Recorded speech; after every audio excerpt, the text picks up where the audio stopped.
some 30 years ago, I went into sermons from the early 3rd century into the 19th century, dealing with this story of the Samaritan. And I find out that most preachers, when they comment that passage, comment it in order to show how we ought to behave towards our neighbor.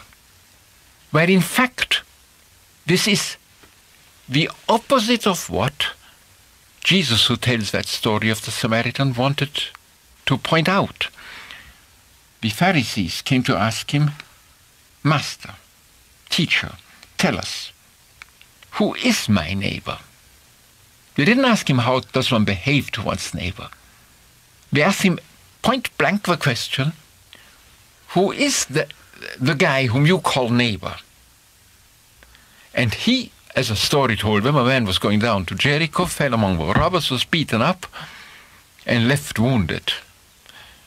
A teacher goes by, a priest goes by, sees him, and walks on. And then that outsider comes along, the traditional enemy, and turns over to him. There's an internal turning, and picks him up, takes him into his arms, and brings him to the inn. So he answers them, "My neighbor is whom I decide, not whom I have to choose." There is no way of categorizing who my neighbor ought to be. This doctrine about the neighbor, which this guy Jesus brings into conversation, is utterly destructive of ordinary decency, of ethical behavior. And to say this today is as surprising as it was at the beginning. What is revealed to us in the parable of the Samaritan is this. When we ask him, "Who is my neighbor?" he answered, "He to whom you, as a free human being, establish your personal proportionality by turning to him in love and inviting to mutuality of love, which one usually calls friendship." The Samaritan made me understand that I am I, in the deepest and fullest sense which is given to me to be I, precisely because you, by allowing me to love you, give me the possibility to be correlative to you, to be proportionate.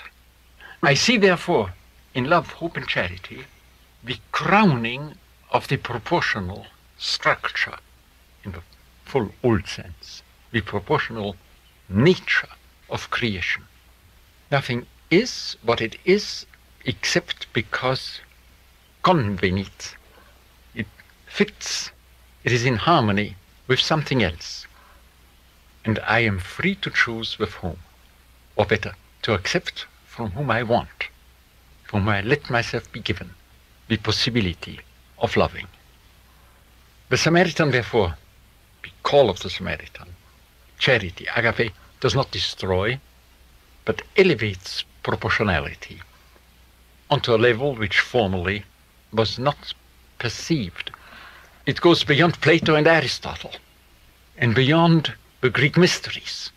It says your telos, your end purpose, the goal of your being is your choice of charity. The story of the Samaritan, Illich says, elevated proportionality to a new height.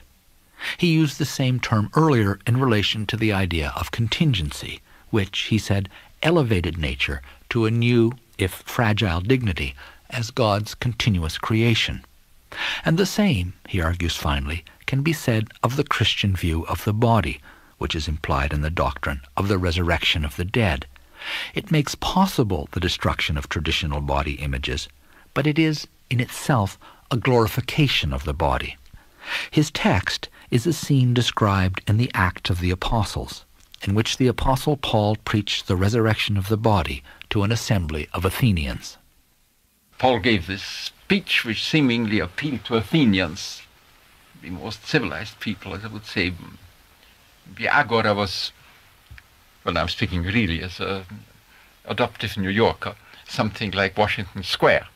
In its best moments, people listened to him with great enthusiasm about Jesus, about his death on the cross, but when he wanted to speak about the resurrection of the dead, and somebody told him, for today it was enough, come another time and tell us about this.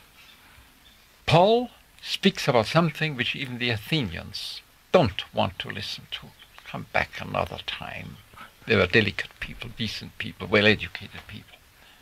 And yet, we believe in the resurrection of the body, of Christ's ascension, the popular devotion to a body of Mary physically taken into heaven, so common that a modern pope believed that on the basis of the commonness of the devotion he could say that it is a part of Christian belief, demanded from those who lived in that culture a respect in front of their body as a mystery which in a way went beyond, but in a way also destroyed all the different kinds of old body images or perceptions which were culturally determined differently in different cultures. We have now these marvelous studies by Mrs. Ruth Padel, P-A-D-E-L. Where did they feel their minds? They could hand the Greek heroes, they could take it in their hand. Their liver, their courage could push them on. These body cultures, if you want to say so, have been, surprisingly, in our Western culture, replaced or overshadowed is the better word. They have been overshadowed by the respect for the body, which is Christ's body. And once that disappears, a void space was left into which you couldn't put any construct. The reluctance of Paul's Athenian audience to follow him in his discussion of the resurrection certainly shows their awareness of how potentially destructive such a teaching might prove to their traditional sense of the density of their own flesh. And yet, Illich says, the resurrection also created a new respect for the body, a new sense of the splendor and dignity of flesh that was destined for resurrection. Where corruption enters is through the very delicacy and fragility of these ideas.